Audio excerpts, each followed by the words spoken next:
somehow. Michael, good to see you. Hey.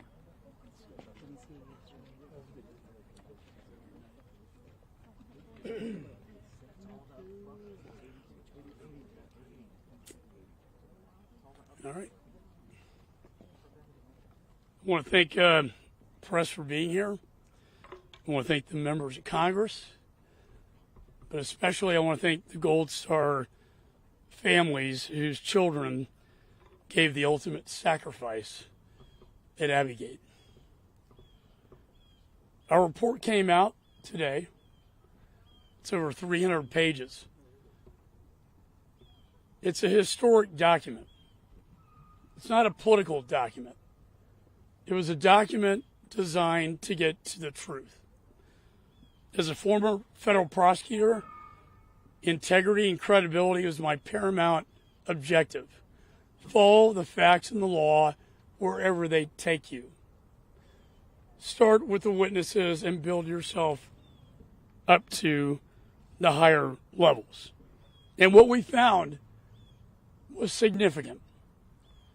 This was a catastrophic failure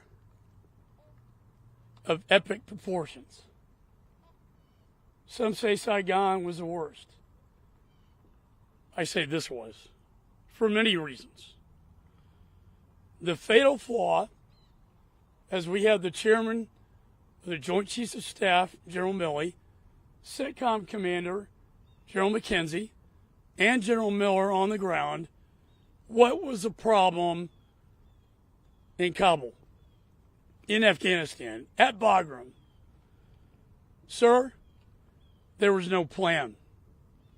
State Department by law has the authority authorized by Congress to come up with a plan of evacuation known as the NEO. State Department wholly failed in that responsibility. Don't take my word for it. The fact is, the plan wasn't even initiated until the Taliban had overrun Kabul and were on their way to the embassy when Ambassador Wilson, charged with coming up with a plan and initiating it, fled to the airport, HKIA, leaving his employees behind, leaving the Afghan people who put their lives on the line behind. Thousands of classified documents, just like at Bagram. $7 billion of equipment in Bagram. He leaves his troops behind. What a coward. What happens after that? The Taliban is put in charge of the first checkpoint to check American citizens, Afghan partners and allies, and the women and children left behind. The Taliban is given the authority to say, no, you cannot go behind me. We have the testimonies of the beatings. If they got past there, then they had our consulates. Very few, by the way. Then what happens on that tragic day? Predictably, when you don't have a plan, you plan to fail. This was a failure for everyone, but especially these families standing behind me. We knew the day, the time. We knew the gate, Abbey Gate. Yet, these Marines were sent in, unprotected, left out to dry by their government, asked to stand by their sworn enemy, the Taliban, to defend this airport. And what happens? Suicide bomber, guess where he comes from? Bagram prisons. Thousands of ISIS-K released. By the way, some have entered the United States. Bomb goes off. 13 servicemen and women killed. 170 Afghans killed. 45 Americans and Afghan civilians wounded. And the sad thing is, it could have been prevented if we just had a plan. It could have been stopped. Nothing will take back their children's lives. Yes, they will be receiving a gold medal, congressional gold medal tomorrow, well deserved, on behalf of their children and loved ones, posthumously. But nothing can bring them back. It was one of the deadliest attacks in 20 years because there wasn't a plan. Lastly, what is the fallout? Saigon? No, this is worse. What happens after Afghanistan falls? Weakness is projected around the globe. Our enemies and adversaries see weakness, not strength. The Russian Federation, within months, moves into Ukraine because they see this is their moment. Then the unholy alliance with Chairman Xi, China, threatening Taiwan and the Pacific together. Then, in the Middle East, the Ayatollah raises his ugly head with his proxies Hamas, Hezbollah, Houthi rebels, all as a result of Afghanistan. It all goes back to Afghanistan. Finally, where a failed foreign policy meets a broken border policy at our borders.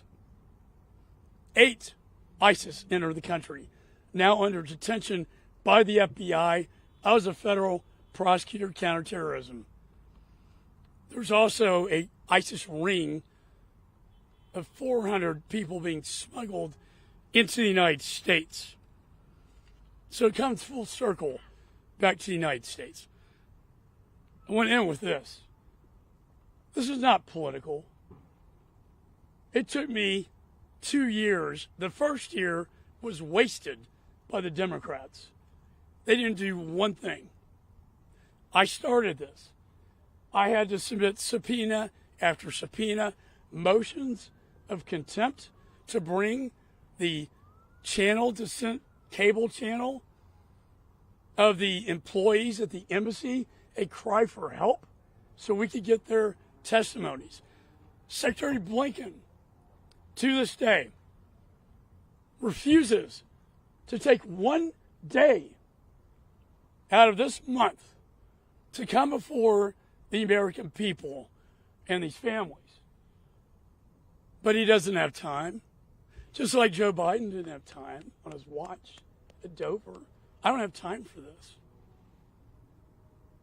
This is a disgrace. And I will hold him in contempt if that's what it takes to bring him before the American people, because they deserve the answers. All roads in this investigation lead to the National Security Council.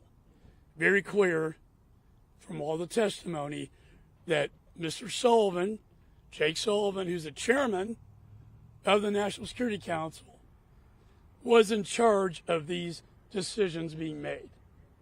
That takes our investigation right into the NSC and right into the White House itself. I intend to continue this investigation after the election, not in a partisan way, but because the American people deserve the truth so that this never, ever happens again.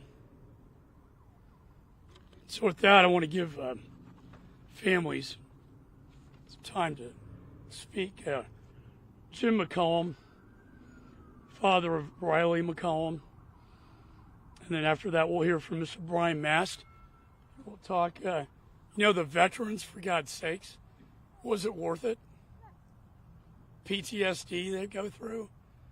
And now this. I want to thank Brian Mast, chairing the Oversight Committee. phenomenal, Chad. And I want to thank Mike Waltz, another Afghan veteran. Thank you. So with that, we'll hear from the families. Jim.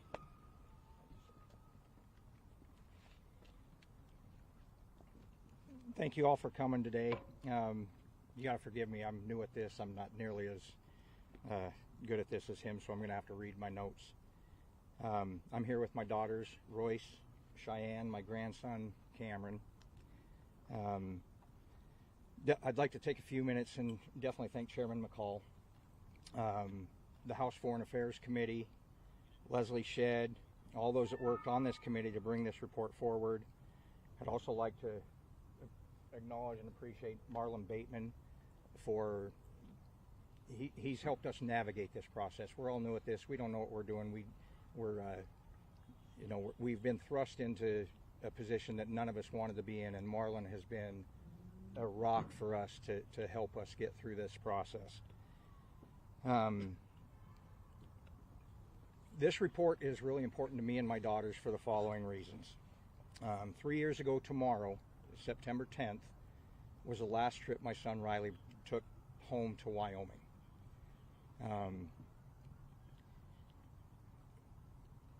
3 days later, his wife, who was extremely pregnant at the time that he came home, gave birth to Riley's daughter, Levi Riley Rose. We have a father who is never going to know his daughter, a daughter who will never know her father, a wife who lost her husband, and a family that is never going to be allowed to grow and be that family unit together. The ramifications of what happened on 8/26/2021, it's not just a ripple effect, it is a tidal wave of the travesty that came from that moment. September 11th was more than just the beginning of a 20-year war or a conflict in Afghanistan. August 26th of 2021, the culmination of that 20-year-long conflict ended in the loss of 13 lives. It didn't have to happen. It didn't have to be that way. It was preventable.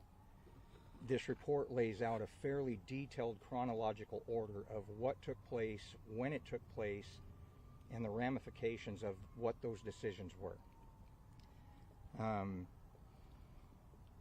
Over the course of the last 3 years, the families of the 13 fallen have been given several incomplete reports. Key elements of any semblance of a thorough investigation were either left out, ignored, or buried. In April of 2024, we were given another report concerning the events that led up to the suicide blast at Abbey Gate that promised to be an absolute, complete, and accurate report. Yet a week later, CNN shared a video that we were told did not exist. Repeatedly, we were told there was nothing else. There's no more information. There are no more videos. There is no more drone footage. Yet somehow, after a CENTCOM report, we see on CNN something that we were told absolutely did not exist. You can imagine how hurt and disappointed my girls and I were to learn that we were misled once again, that Riley's life, Riley's service, and Riley's death weren't worthy of following the facts and the evidence as they were laid out and as they were true to be. This report provided confirmation of things I knew, shed light on things I suspected, and pointedly detailed things that I was not aware of in regards to the missteps, the failed leadership, and the decisions that ultimately led to the collapse of Afghanistan, the Taliban takeover, and the preventable murder of our 13 heroes. Please don't forget our 45 wounded and the countless Afghanis that lost their lives in that blast. The truth no longer resides in Washington, D.C. or in current politics. The media no longer seeks the truth without political motivation. Character or conviction are absent. Rather than step forward and provide the truth, regardless of consequences, our military personnel, elected and appointed officials hide behind committee protections, department protections, and often downright refuse to be interviewed. America deserves better, and our 13 definitely deserve better. April 14th, 2021 was the date the Biden-Harris administration put into motion a series of decisions and events that ultimately led to the death of my son and his 12 brothers and sisters. I urge every American to read this report. It shouldn't be one-sided, pitted against the other, with heels dug in deep, unwilling to accept or acknowledge the findings. Every American should want, expect, and demand the truth as to what happened in Afghanistan at Abbey Gate. Please ask yourself, has the media and the current administration been honest with you about the events leading up to 8/26/2021? Again, thank you, Chairman McCall, the House Foreign Affairs Committee, for the work that you've done and continue to do. I hope you will continue to ask the hard questions and follow the facts wherever they lead. And with that, I'll move on. Next, you're going to hear from my newfound friend and one of my heroes, honestly, long before I ever met you, from Florida. Please welcome Brian Mast.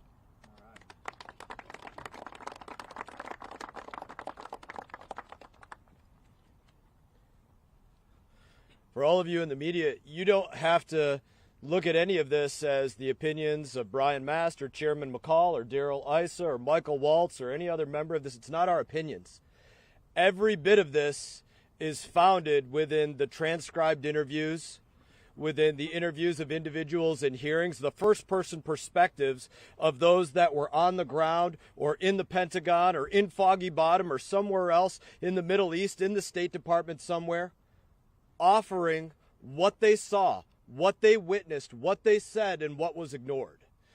And every single time that I was a part of a transcribed interview or a part of doing a hearing somewhere, the same two things constantly came to mind for me as this was going on.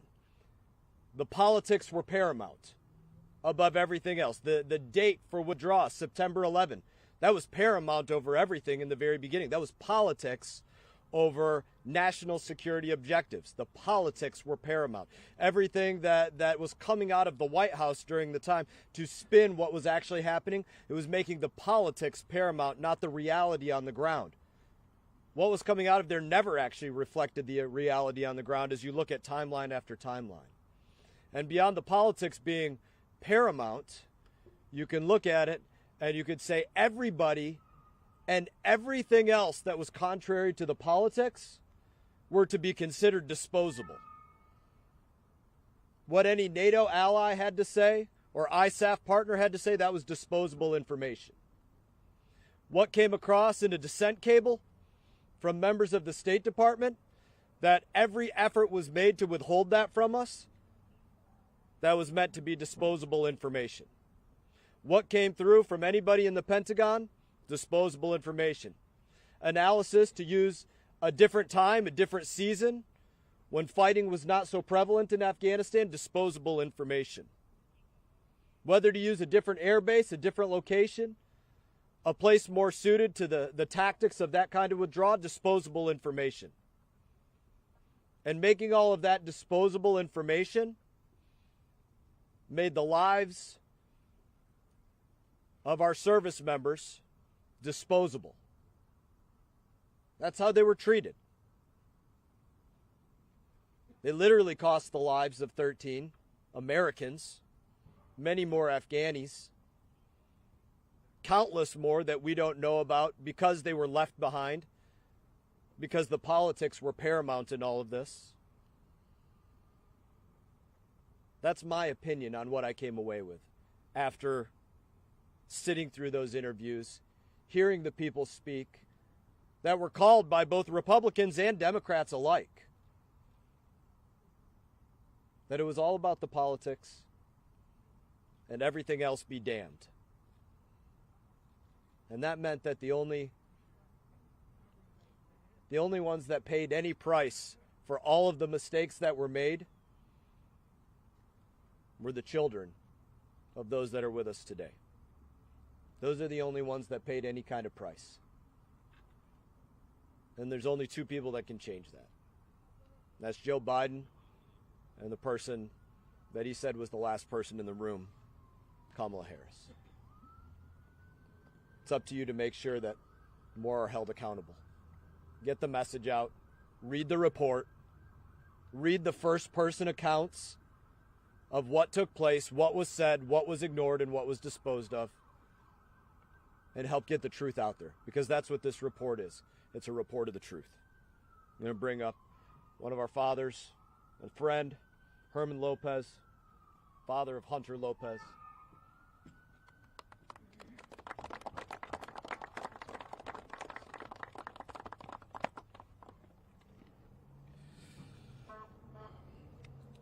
Good afternoon. With the release of this report, I, along with anyone who has read it or will read it, shall understand and realize that this is just a beginning.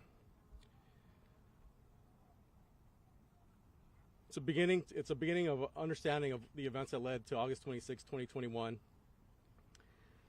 and what led to the death of our sons, our daughters, our families. This report represents the beginning and by no means should be taken, much less accepted, as a complete review of the withdrawal from Afghanistan. It's only the beginning. I want to thank Chairman McCall, thank Speaker Johnson, Congressman Issa, for all of their efforts in getting us to this point and being supportive in this investigation. As a father, I'll do whatever needs to be done to get answers from my son, from my immediate family, and for all of our Gold Star families. I extend an invitation and a challenge to those who have resisted cooperating with this investigation and this review. A challenge to do what is right, regardless of politics. To give Gold Star families answers, and more importantly, to do what's important for all of America. Thank you.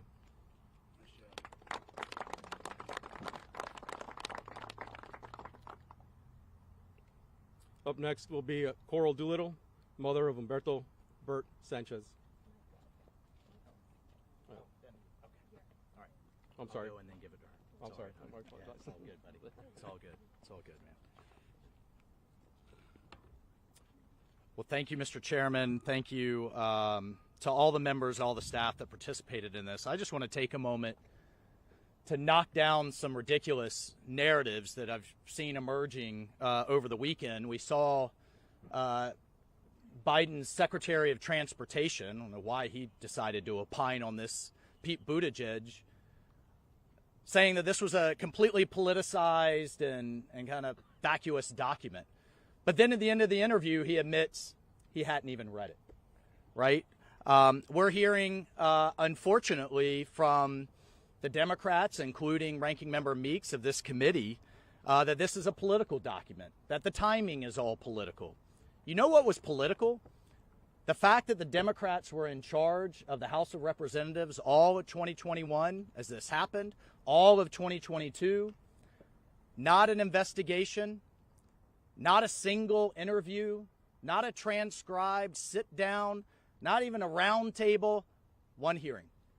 One hearing, then to be forgotten about it. Because the reality is they want this swept under the rug.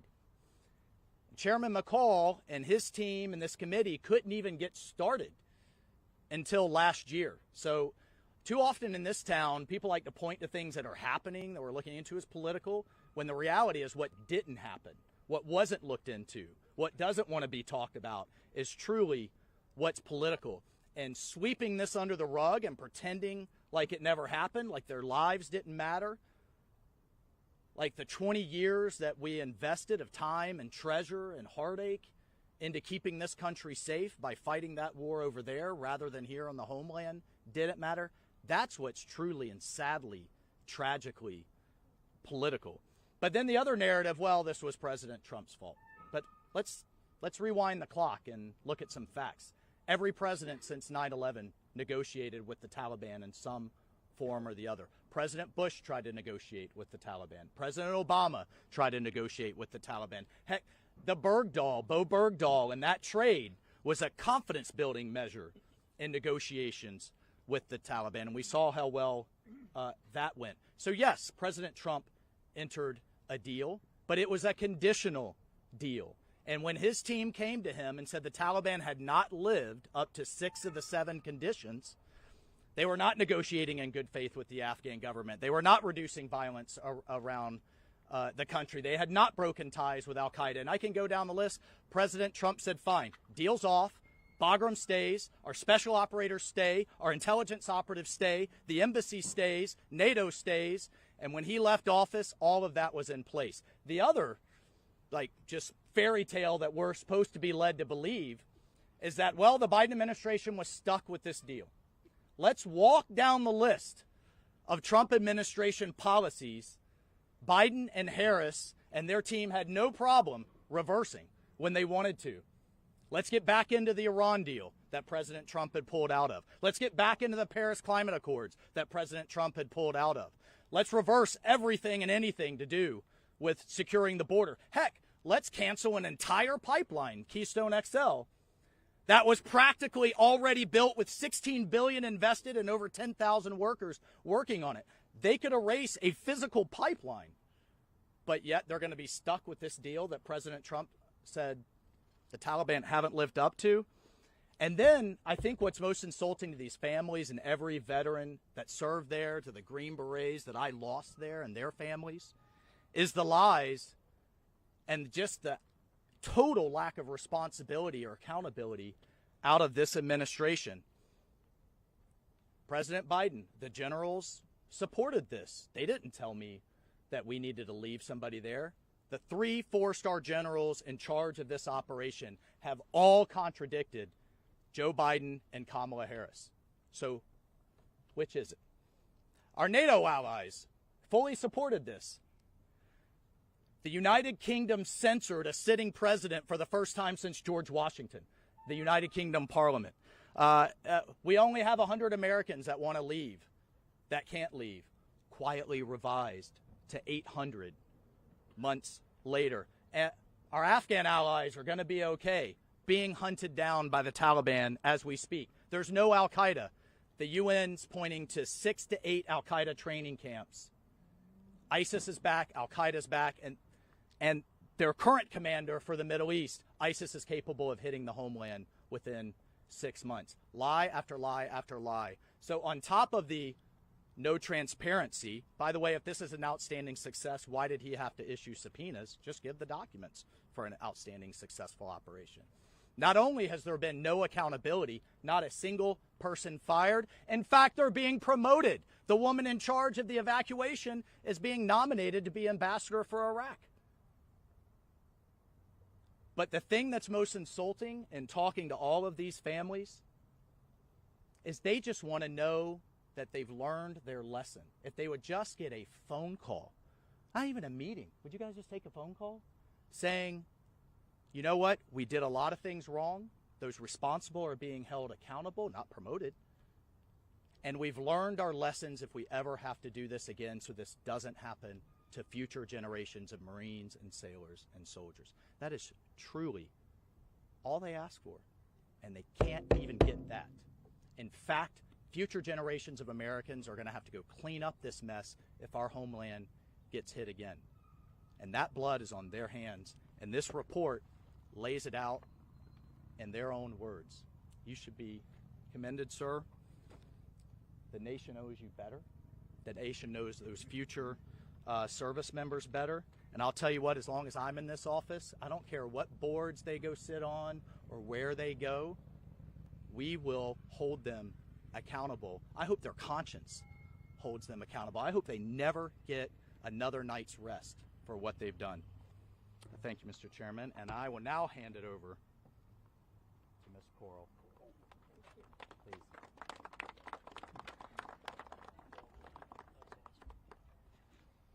Good afternoon, everybody. I'm not gonna give you dates, and I'm just gonna ask you to read the report. I'm so thankful that all this press is right here today, because at this point we're not red and we're not blue. We are just parents, grieving parents, and we lost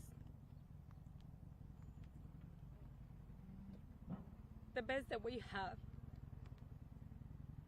Last year, I remember coming to this same place and listen for the first time to the hearing, And it really breaks my heart knowing all the things that they couldn't be changed and done the right way.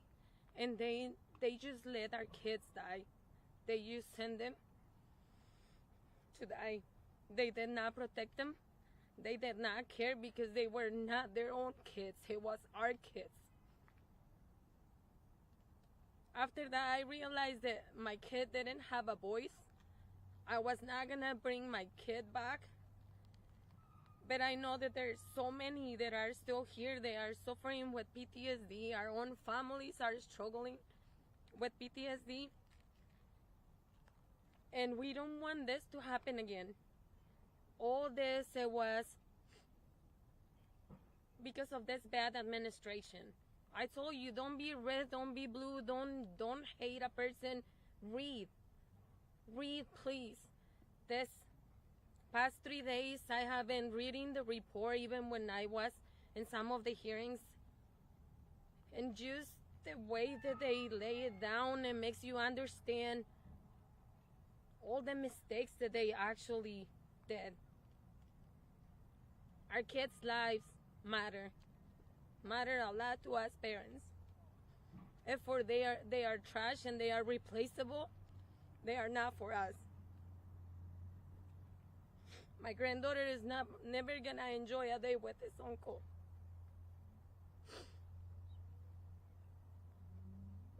This nation has to be aware of what happened, and they need to be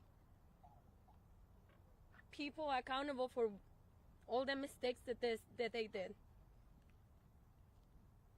And if you read the report, you're gonna get your own conclusions. The last person in the room that now wants to be our president is not the right person to lead this country. We are gonna have more Gold Star families. We are gonna have more Marines and soldiers dead because of this administration.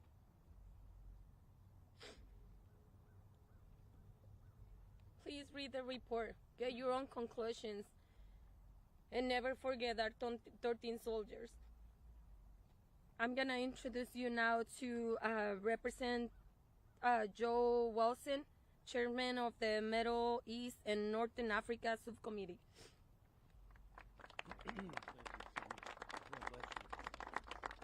And ladies and gentlemen, I'm so grateful to be here. It's so inspiring to be with the families of the persons who were killed needlessly at Abbey Gate.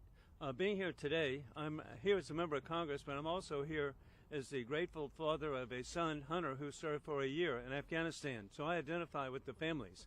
Additionally, I've had 31 years service in the Army Guard, and so I knew on August 26, 2021, that Joe Biden lied to the American people about having military support for his actions. There was no letters. He claimed he had letters. The moment I heard him say that, I sent a letter that night to the White House asking for copies of the letters. I've sent a number of other letters asking for copies of the letters. And so the thought that the president would lie to the American people, that the vice president would sign off on the lie of letters supporting by the military, and then in the meantime, with the leadership of Chairman McCall, Brian Mast, we had a hearing where General Milley and General McKenzie said they told the president not to do this. And the consequence of this, and we need to learn from this report, is that this gave a green light to war criminal Putin to conduct mass murder in Ukraine. It gave a green light to Iran through its puppets to conduct mass murder in Israel. And with open borders, we have, as the FBI has identified, an imminent attacks in America of mass murder. This needs to change. Thank you, Mr. Chairman. See, next we have Cheryl Jules, the aunt of Nicole Jean. Thank you, everyone. Thank you for letting us have a voice here. You know, everything they've already said is something that echoes within all of us. This last 3 years has been a nightmare that if you've never lost a child, you wouldn't understand. You know, our kids, the 13 that were killed, weren't the first ones to be killed in the Afghanistan war, and they're not going to be the last ones. You know, the Taliban didn't get the memo that the war was over It's not going to end. We have an open border. They're coming for us. It's never going to end. But the failures that happened that led up to this are unconscionable. And everybody that says we're being played, we're pawns, all these other things, this is, for us, is not political. None of us asked to be put in this position. You know, this is just where we're at. Our kids were killed, and we want answers. And for the first 2 years in a Democratic-run House, there was no investigation. It wasn't until the Republicans took office and Chairman McCall started opening these investigations that we started actually getting answers. We didn't ask to be put in this position. We're not trying to be political. We just want answers. You know, we get so many comments from so many veterans for a 20-year war, people who up until that end of this war, until August 31st, that said, you know what, I lost a leg, I lost an arm, I lost 2 legs, half my face. They all said it was worth something because they believed that they were making a better country. They were giving people and women and children and little girls a chance of having peace and freedom, the things that we all take for granted. And they thought it was worth something. When this war ended, it was all thrown away. We left thousands behind. The 100 that they claim that were left behind, we're still pulling them out. And it's despicable. You know, people who started out 16 years old, the United States came in, promised them a better life. They wound up growing up, getting married, having children, having wives that went to school, making better lives. They became doctors and engineers. And we promised them, if you help us, we're going to give you these SIV visas. When we left there, we left them all behind. There was literally no concern left for any of them. We barely had any concern for getting our State Department out of the embassy, much less boots on the ground who are there protecting them. There was no concern for any of this. It was just a hardline, self-imposed decision to end this war on the 31st with no rhyme or reason. It wasn't because President Trump with this Doha agreement, that's one of the things we hear. All the tenets of that agreement were already off the table. And the agreement was if they did these things, we would leave. And they didn't do them. The Taliban did not follow through on that. And I would hope that anybody who says we're being played or this is political, read this report. Just read it. It'll take you all through everything. And thank God, Chairman, you have opened up these investigations and got us some of these answers, because we've been screaming from the rooftops for 3 years. You know, if we can't face the mistakes we made as a country, you know, we're not perfect. We understand that these changes were happening rapidly, but admit that there was a lot that was going on and we didn't have all the answers and we were going with the flow and trying to change things as they went. Admit that. Admit the faults we made and make corrections, because we can't have another Saigon and another Benghazi and another, you know, Kabul. We can't have that keep happening. We've got thousands, millions of men and women, our kids around this country that are believing that this government has their back. And in this instance, they did not. Their only concern was leaving by August 31st at any cost. And we just can't have that. And it's unfortunate that it's turned into this big political thing between Republicans and Democrats. And we've been attacked, frankly. We've been attacked by people with death threats, everything else, saying we're being played and pawns and all this stuff. But, you know, the reality is we haven't been reached out to, not at all, by this administration. They want it to go away. They don't want to think about it. They don't want to face it. And if they can't face it and admit the mistakes, it's not going to change. And we're going to have more kids coming home in flag-draped caskets. And we just need to make some changes. This can't continue to happen. And that's what I have to say. And thank you for listening. Next is Tim Burchett. Thank you. Thank you, sir. I appreciate it.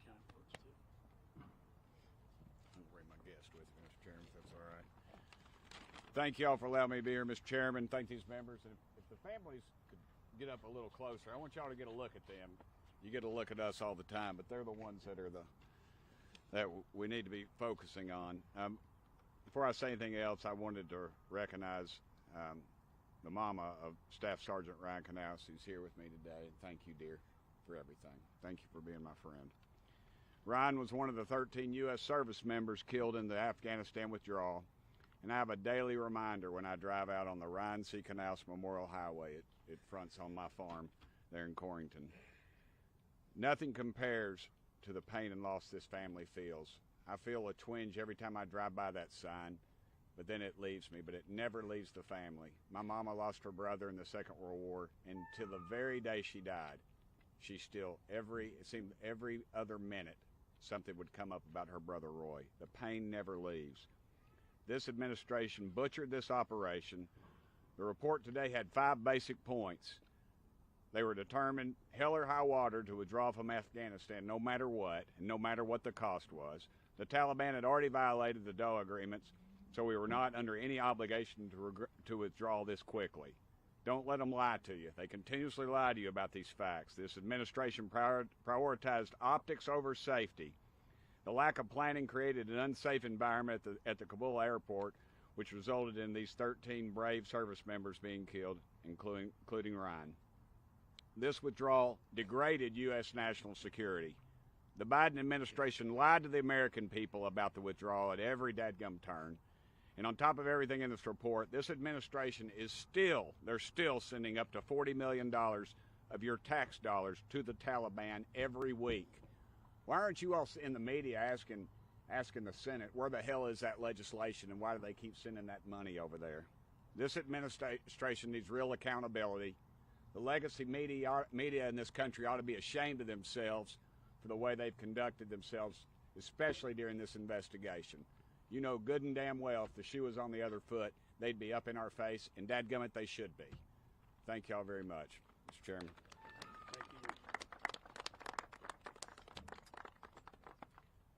Next, we have Paula Noss, the mother of Ryan Noss. It's hard to follow that one. My name is Paula Canals Self. I am the mother of Tyler Christian Canals and Army Staff Sergeant Ryan Christian Canals. Almost 3 years ago, Ryan was killed with 12 other service personnel in the non-combative evacuation operation in Kabul, Afghanistan, in August 26 of 2021. Ryan did know he was ready to go back that second time to Afghanistan.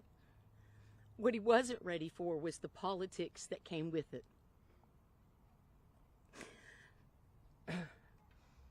I'm so grateful for the House Foreign Affairs Committee that's led by Chairman McCall that is finally giving our families answers to what went wrong. In my opinion, the U.S. Embassy in Kabul needed to have been closed July or sooner.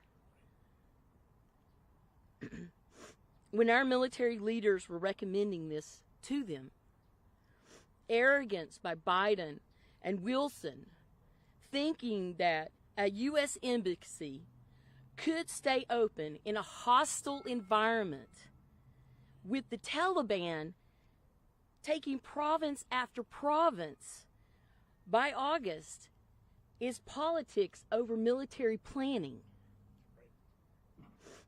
The go to zero policy by Biden and Harris accelerated the Taliban to overrun the Afghan armed forces. And then they took Bagram Airport, wherein they released all of the ISIS prisoners that they're supposed to hate so much.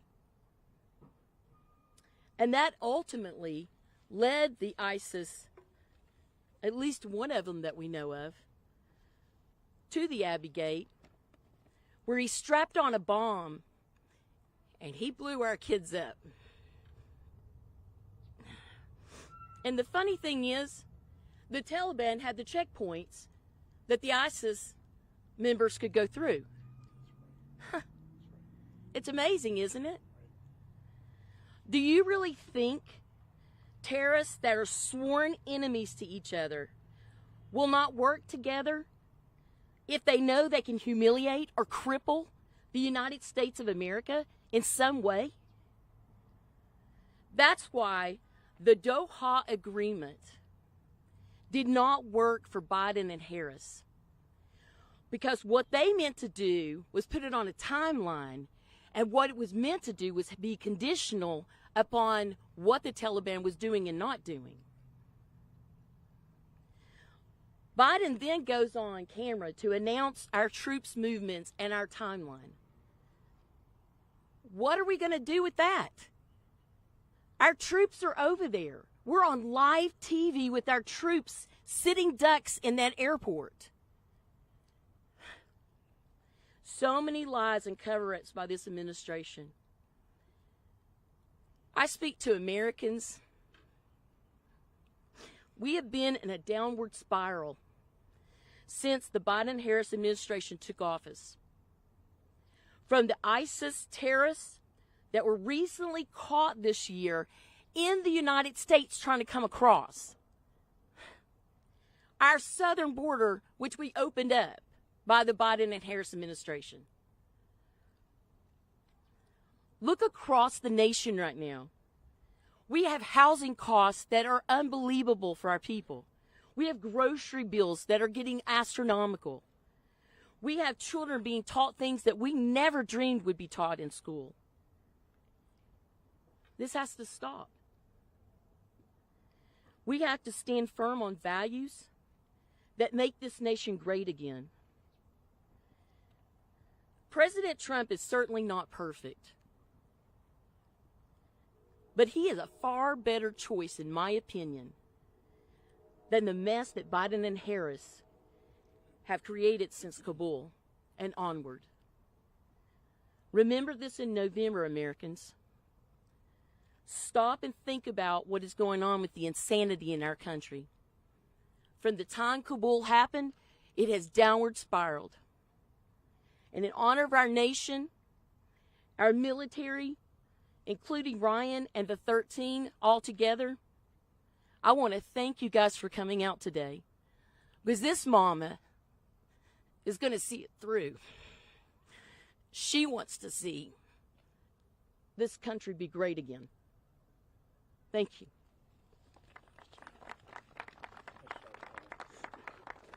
Mr. Daryl Isa, would you come up, please, sir?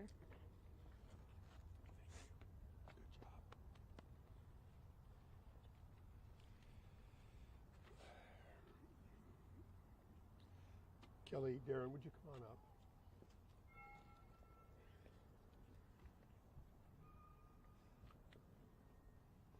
They'll speak next, and I'll try to be brief for that reason, because it's not about the politicians here. It's about the families who don't have accountability. This interim report is just that. It's not a final report, and it will never be a final report until these families don't just have all the answers to what happened. They have most of those. It's to where they have the knowledge that this, to the greatest extent possible, will create a change to prevent it from happening in the future. Congress, in its oversight role, is known for two purposes. One, a legislative purpose. There may not be a legislative purpose to all this. The second one is oversight to determine whether the policies and implementation of existing laws have met the requirements placed on it. Clearly, this is an example. As earlier you heard, like the fall of Saigon, like Benghazi, doesn't necessarily create a new law, but it does create an understanding that there need to be changes in procedures if we're going to prevent this in the future to the greatest extent possible. Remember, the withdrawal of Afghanistan had all the time in the world to plan. We had the military might to do whatever we wanted to and needed to. We had the entire NATO allies at our available call. It wasn't D-Day. We weren't going into a fortified area. We had the time, place, and capability to have a withdrawal that had no fatalities. And that includes not just the 13 and the 40 plus, but also the many who in fact are not counted here today, the Afghans. Remember, most of those people who died that were Afghan Americans or Afghans were in fact people who had earned the right to come to the United States, had gotten through the lines and were trying to board aircraft to help them. They will not be easily counted except by this committee now and in the future. So I want to first remind people that there is a change that needs to occur that must first have an administration willing to provide the information and a recognition that change is necessary. And if this administration won't tell you that a change is necessary, and they've had 3 years to the day to do it, then the next administration, no matter whose name is at the top, must be held to make those changes. That's what we're here today to talk about. That's what we're here for you to report on. That requirement that we make the change. And by the way, this is not an impossible change.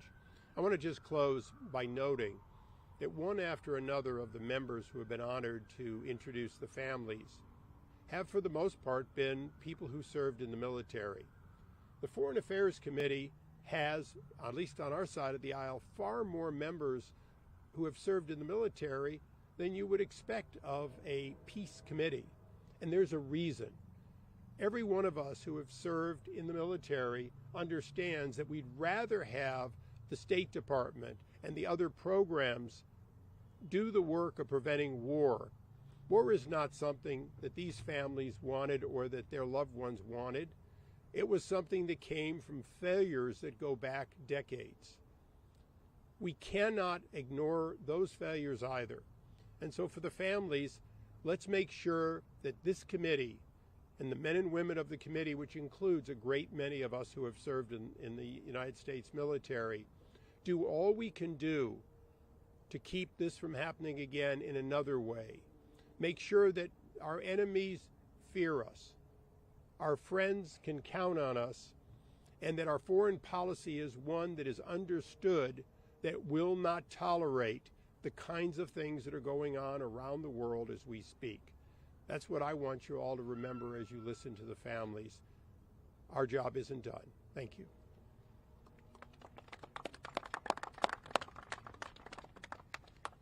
Good afternoon. My name is Kelly Barnett. I am the mother of Staff Sergeant Taylor Hoover, Taylor's mom. I want to thank Chairman McCall. I want to thank the committee members. I want to thank Leslie and the staff. They've had so much pushback. They keep going. I'm so appreciative of them. Thank you for standing with us in our search for the truth. And that is in regards to the chaotic, disastrous exodus from Afghanistan. I want to thank you all, media, for being here, for attending and reporting. I urge all of you to read the report in its entirety. I urge the American people to read the report. I will give you my takeaway. I'm Southern, so stay with me. I'm going to just give you an analogy. So the men and women over there, the servicemen and women on the ground, they were given an order to dig a ditch in a swamp with no shovel, no bucket. Impossible. And then they were told, don't worry, we got the alligators. They're going to watch your back from the snakes that are coming up behind you.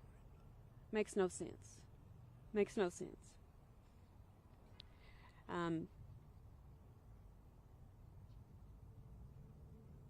Yeah.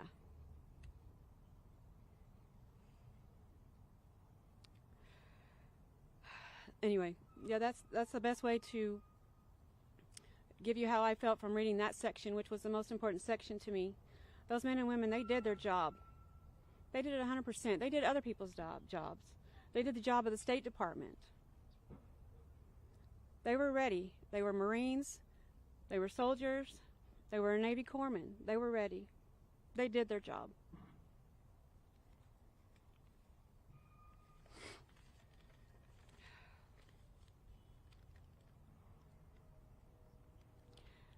There was no regard for their well-being. 13 killed, 45 wounded, 170 civilians killed, thousands of service members that were on that field. They're scarred for life. Collateral damage. My son lived. He breathed. My son was loved. My son loved so deeply.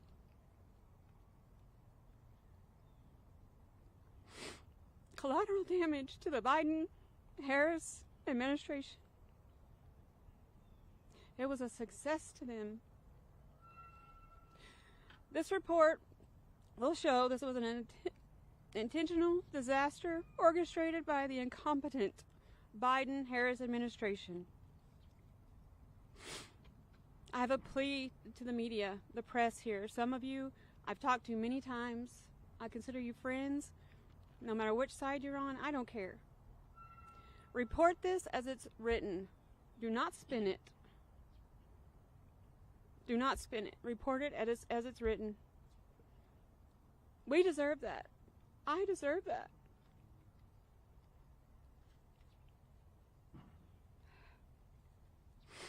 These men and women that came back, that have to live with us every day, they deserve that. Tell the truth.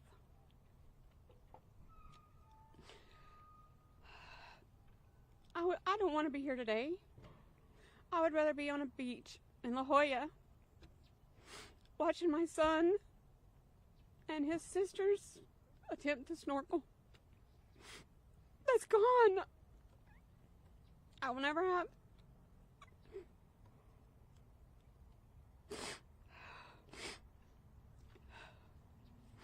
I'm a Gold Star mother. Love me or hate me. I don't care. It's not my concern. I am here. I will fight for what's right until the end. Thank you.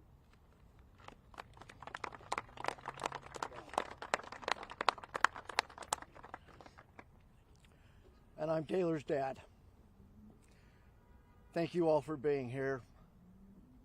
We're grateful to Chairman McCall, to Congressman Issa, to Congressman Mast, Congressman Waltz, who have all stood in the breach with us during all of this.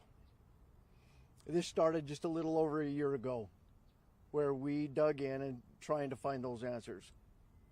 With this report coming out, the third or fourth or fifth one, whichever it is now, there are many, many questions, one of which is why were our kids left out on an island by themselves? They were the best of what this country has to give. And our military leaders let them down. I won't be as nice as the chairman was. I'll go after General McKenzie.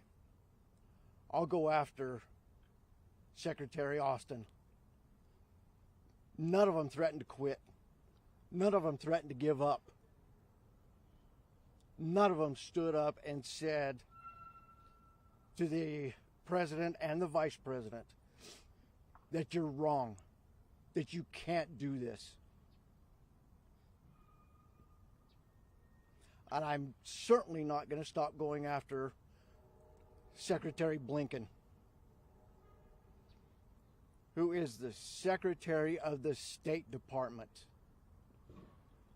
And it was his crew and his cowards that set up that fateful day. They can't even get out of the embassy in time because they wanted to play politics. They wanted their day to stand. Now I urge all of you, again, as everybody said, to read the report. Do it honestly. Report it honestly. And if you still think after reading the report that this country can stand 4 more years of a Harris administration, in my opinion, you're sadly mistaken. We can't have any more. We can't have any more of our wounded who stood in the breach and said, "Here I am, take me." We can't have 22 a day because of the PTSD that they're all dealing with and being left behind by this administration. We have to do something. We call for change. It's being worked on, and call on Congress to not let us down and keep the pedal to the metal and keep going. This country deserves this. Our 13 families deserve this. Our veterans and our wounded veterans deserve this. Thank you.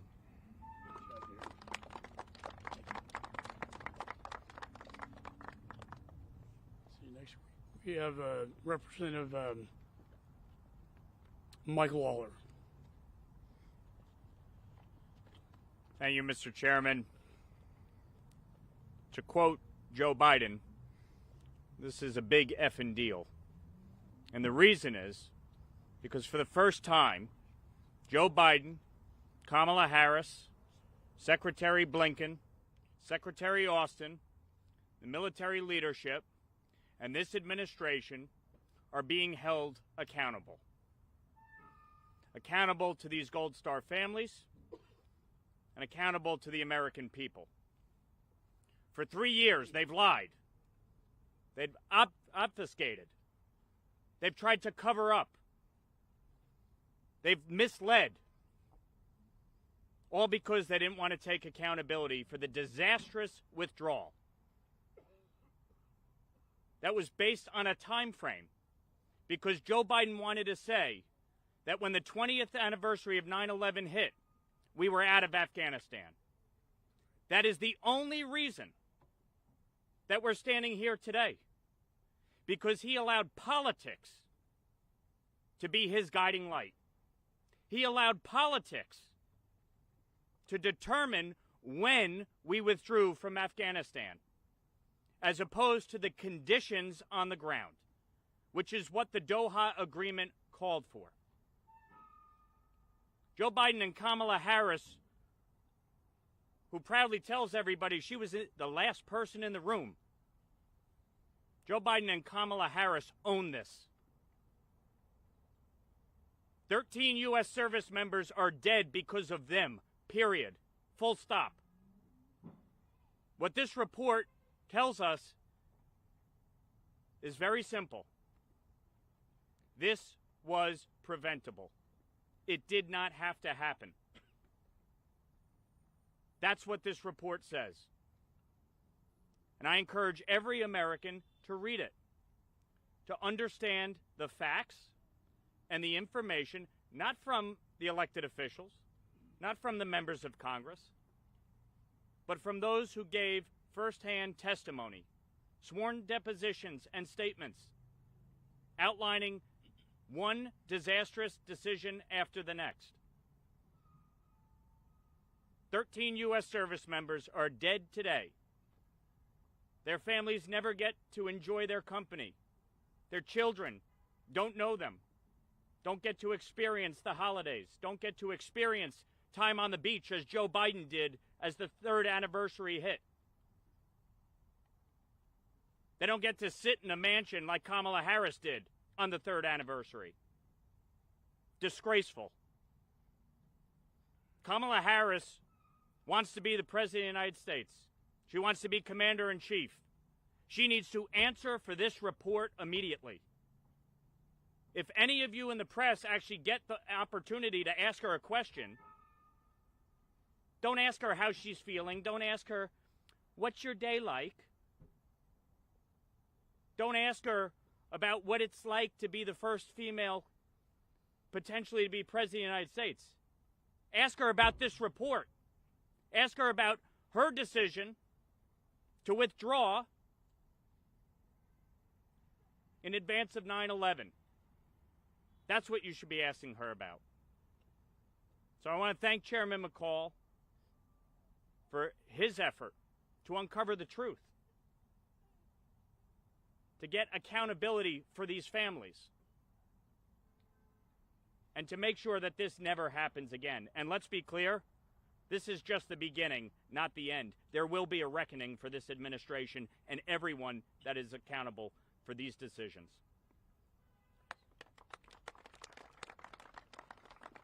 Next, we have Mark and Jacqueline Schmitz, a father of Jared Schmitz and a stepmother.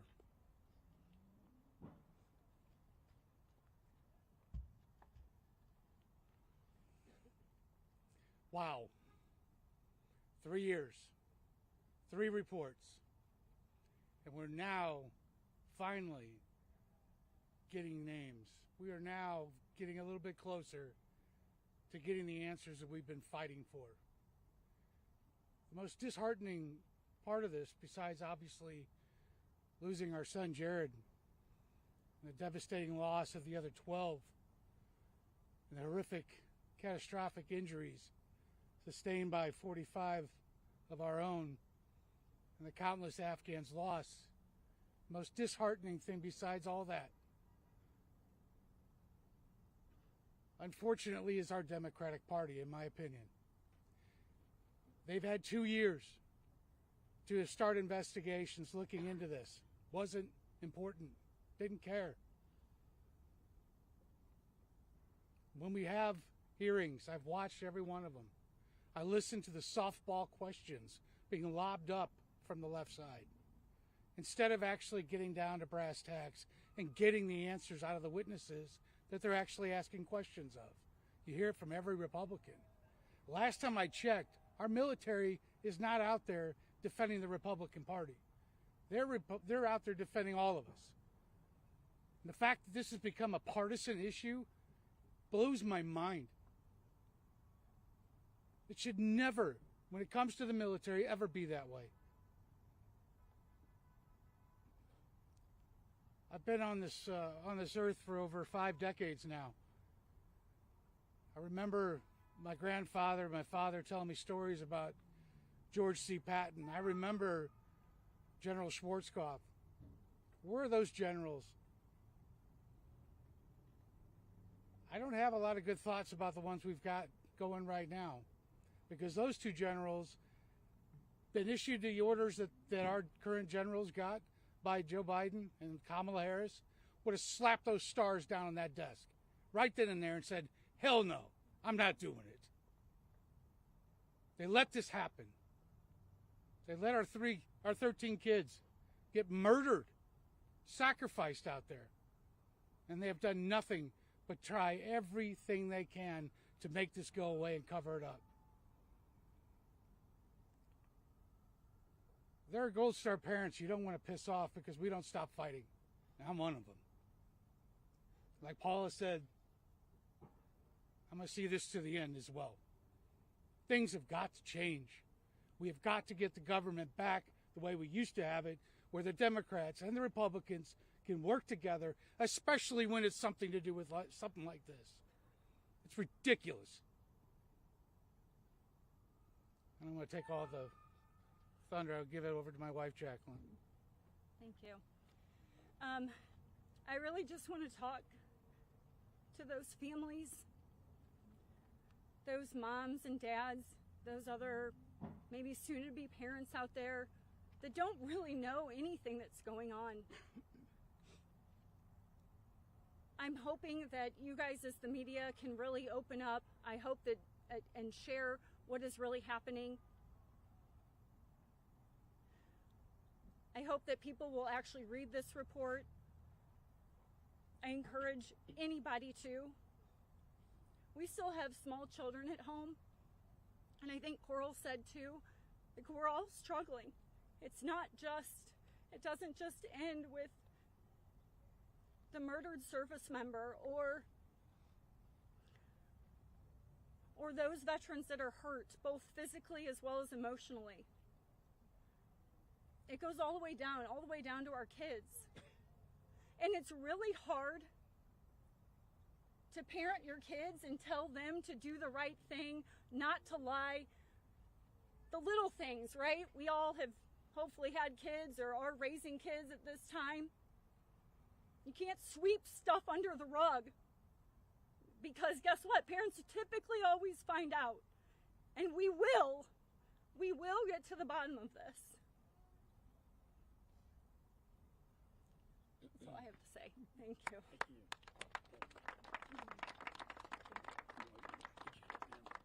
Thanks, brother. When I first became chairman of this committee and started this investigation, a very brave soldier came to me. Courage under fire. He was a sniper. He was a sniper at HKIA. He is the survivor of Abbey. He is my hero, and he is my friend. And I want to recognize Tyler Vargas Andrews.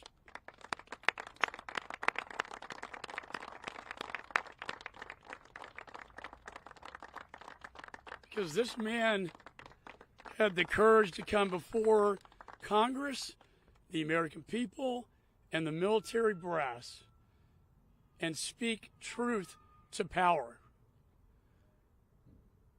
He told me, "Sir, I had him.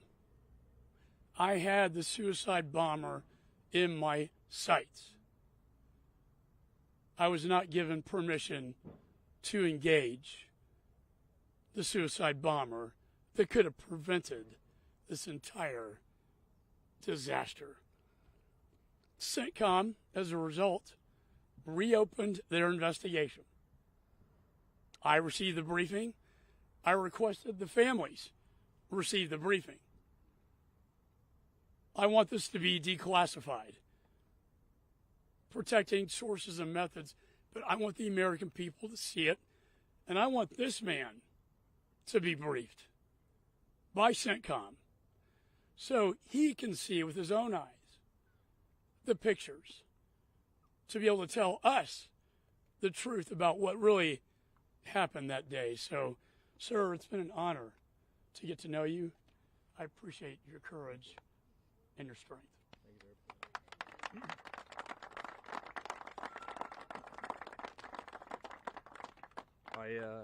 I don't have much to say, but I think what's important, especially with the third anniversary that just happened of August 26, 2021, and the entire evacuation, is that people understand. You know, I say I'm not left or right, I'm American, but at the end of the day, the only thing that matters is that these families and the entire global war on terror veterans and every single family, child, mother, wife, husband, father, extended family that was affected by that and by those decisions the last 20 plus years, they get their answers and they get their accountability. So please, this is what's important to these families, and that they get those answers. That's all that matters.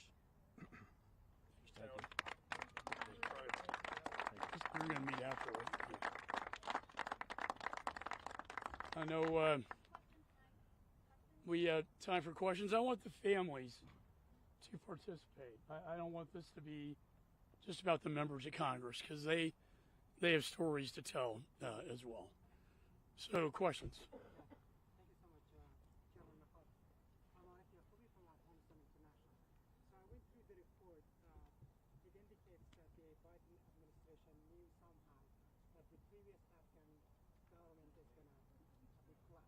But didn't pay attention to and didn't plan accordingly to withdraw the United States right. Embassy staff and other people. So how they knew it, when they knew it, what is your finding? And the second question is that there are so many Afghans who work with Americans side by side, and they supported Americans on the ground. So they need help, and they ask for help over and over and over. Yeah. What are the next steps for them to be helped somehow? We need to get them out of there. But you know what? This administration broke the promise we gave to them that if you fight with us, we will protect you. What did this administration do? They betrayed them, and they left them behind. And you know what? When they took over the embassy, when they took over Bagram, they got the biometrics on our Afghan allies and partners, and they go door to door, as you know, and check the fingerprints. And if they get a positive identification, they are then imprisoned, tortured, and in some cases, executed. We owe it to them. Otherwise, what good is our word? The United States of America. What ally is going to trust us if this is how we treat them? I will tell you on day one, as Mr. Waltz heard, this was a political decision, no question. You can see now they're blaming it on the Doha Agreement. The Doha Agreement was in violation. That is why President Trump kept the 2,500 troops, 6,500 NATO, the contractors, air power. On day one, the decision was made to go to zero. What does that mean? Everything comes out. The Afghan army, military was defenseless at that point. But don't take my word for it. Look at the report. President Biden's spokesperson himself said that Doha was immaterial to the evacuation of Afghanistan. This was a political promise on a political timeline, and now we see the victims of politics.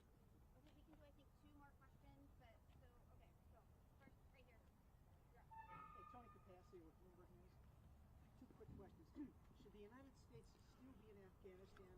I read the report closely, and I didn't get a feel for it. I got a feel for the ramifications of us leaving. But should the United States still be in Afghanistan? Simple.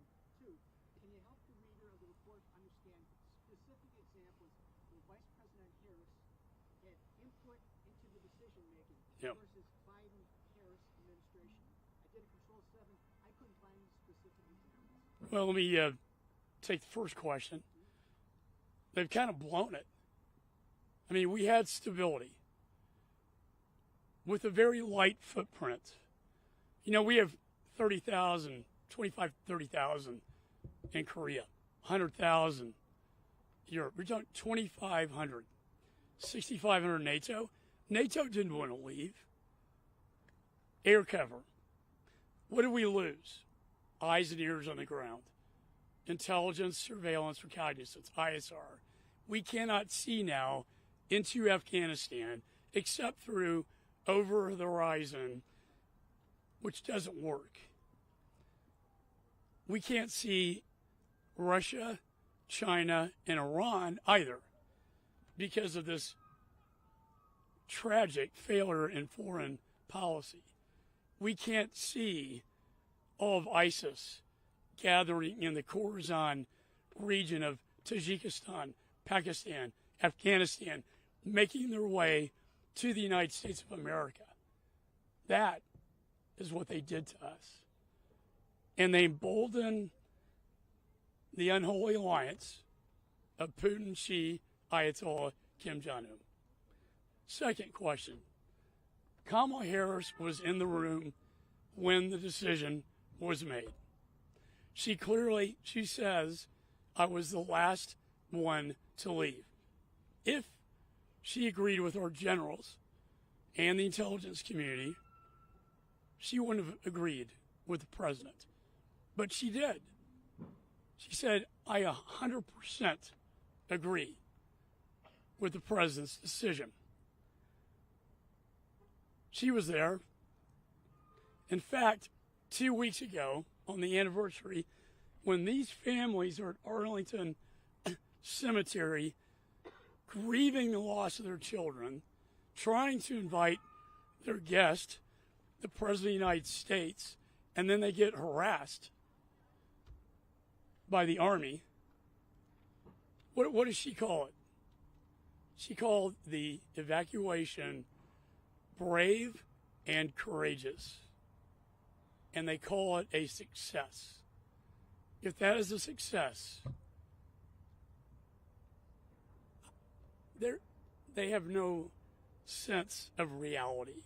And that was the bottom line with the failure, was the reality on the ground versus the fantasy in the NSC and the White House. And they never came together to protect their children. Thanks.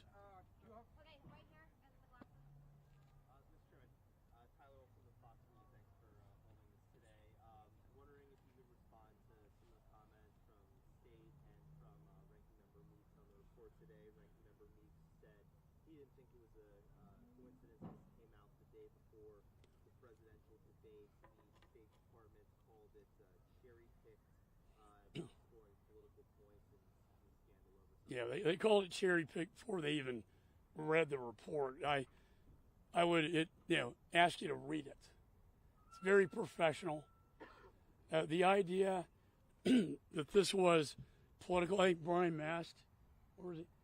He and I, on day one, said we do not want this to be a political exercise.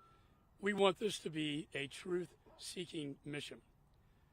The timing. The Democrats had 2 years in the majority after Abigate, and they did absolutely nothing.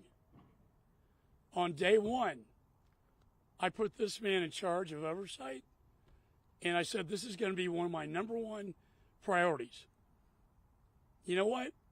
When you have an administration that will not respond, when you have an administration that will not cooperate, when you have an administration you have to subpoena for documents, when you have a secretary you have to threaten with a contempt proceeding to get the dissent cable from the employees at the embassy.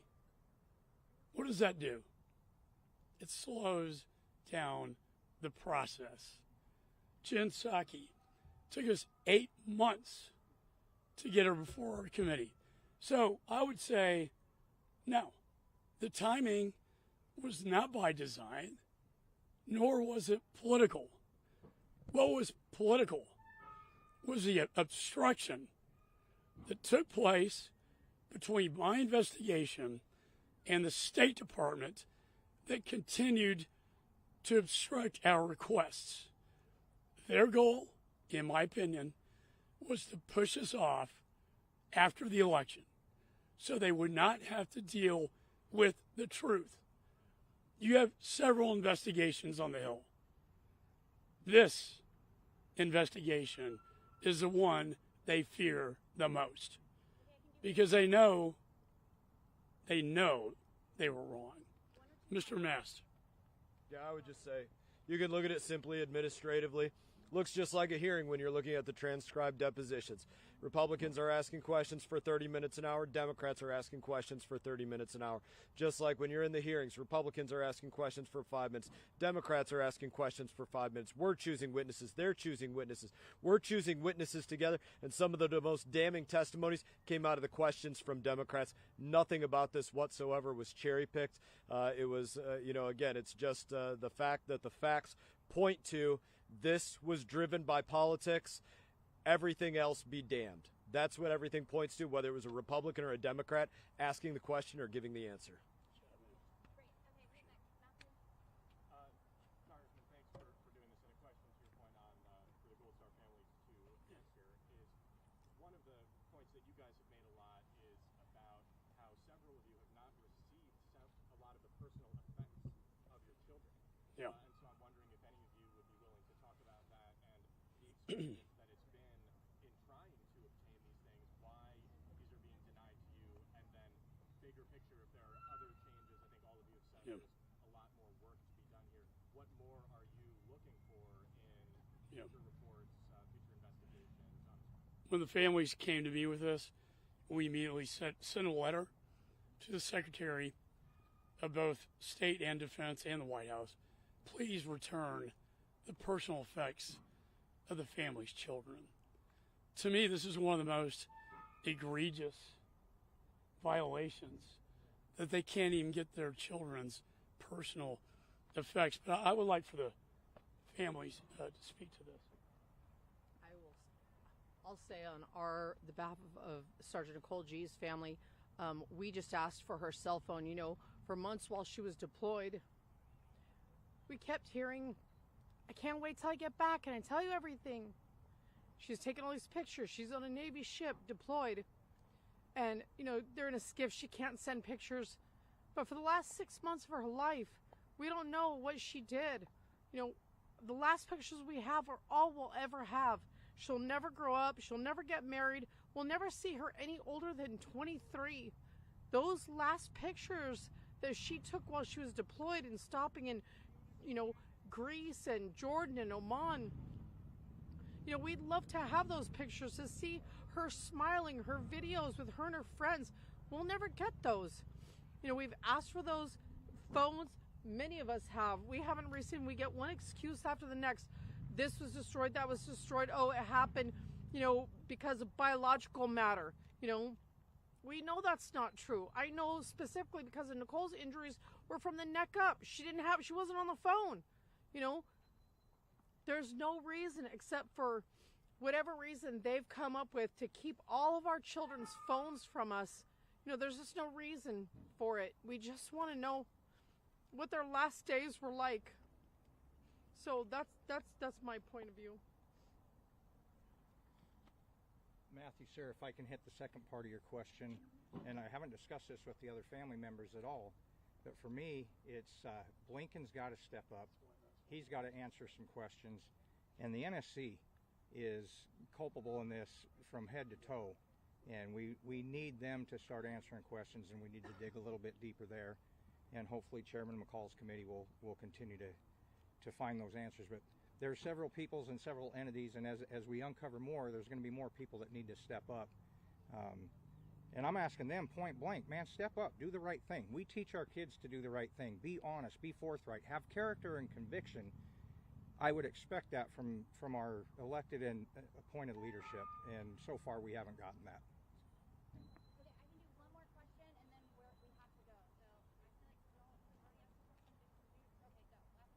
Mr. Chairman, your report seems to single out most of the state and NSC, but not much in the way of DOD. But one of your recommendations is that Lloyd Austin and some other DOD officials should be interviewed. Do you think the military handled this perfectly or without fault? No. One of the things that frustrated me the most, because I work with jurisdictions, was to get answers from the Department of Defense on the snipers. You had 3 commanding officers on the ground. Colonel Whitehead was their commanding officer. I was given access through another committee in a classified context, but I got the answers from him. That yes, Tyler did forward the photographs, that they were forwarded to the command center for review, which initiated the CENTCOM reinvestigation. Those 3 individuals have still not testified. Now, I don't have the jurisdiction, but we did get the letter with 60 questions that we got answers to that we included in the report. Do I think that's sufficient? No. That's why this will continue. I believe Tyler, families, the American people need to hear from these 3 commanding officers on the ground who made all these decisions. The other thing, immediately after Abbey, the Pentagon's answer was this wasn't a single attack. It came from a lot of different points. That's very consistent with Al-Qaeda and ISIS. Unfortunately, the DOD, the best evidence, the photos, they destroyed. They say not intentionally, but the best evidence is now the Marines who were there. What do they say? Sir, the Taliban was firing at us, at Americans. One of the soldiers said the Taliban hit me with a bullet. Now, the doctor, upon review by the Pentagon, says it was shrapnel. Now, I don't know. I don't know the truth, but they deserve to know the truth. Was there a coordinated attack between ISIS and the Taliban against our troops, against the Marines who were put in harm's way? Why is this important? First of all, it violates the Doha Agreement. The idea Haqqani, Taliban, harbored al-Zawahiri, the number 2 guy to bin Laden, says a lot. The narrative we always hear is, oh, well, the Taliban fights ISIS. They're sworn enemies. Well, Mr. Hoover and I talked last night. If this is a coordinated attack, and we don't know until we get all the evidence, what does that say about our foreign policy with respect to the Taliban and ISIS? And should the Taliban be recognized as a governing body? Or should they be designated as a foreign terrorist organization? Personally, I think the latter. But we won't know until the truth comes out. Mr. Mills, did you want to say something too, and then we'll wrap up? Sorry, guys, we're super behind schedule. Well, thanks for coming. I appreciate everyone taking the time. While the report's great, I sit on the Foreign Affairs Committee, I sit on the House Armed Services Committee. And while it gives some facts that maybe people didn't know about, or maybe reiterate facts that they already knew, let's stick to the real bottom line here.